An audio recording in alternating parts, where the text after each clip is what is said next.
আমি সমস্ত মুসলমানদের উদ্দেশ্যে বলতে চাই, আচ্ছা যদি কেউ নবীর জামাতের বাইরে যে দাওয়াতের কাজ করে তাহলে তার নেকি হবে না গুনাহ হবে?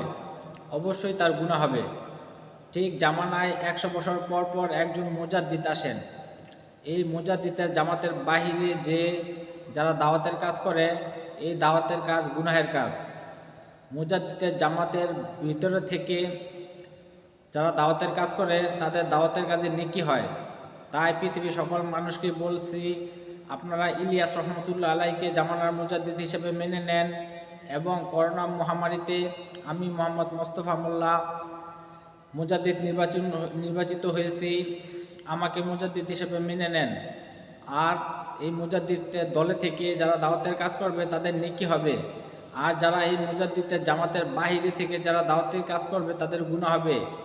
সে কাবার ইমাম শেখ সুদাইস হোক, সে মাওলানা তারেক জামিল হোক, সে ডাক্তার জাকির নায়ক হোক, সে রফিকুল ইসলাম মাদানি হোক, সে মাওলানা স্যার সাহেব দামাত বারকাতুহুম পৃথিবীর সম্মানিত বিশ্ব আমির হোক, সকলেরই গুনাহ হবে।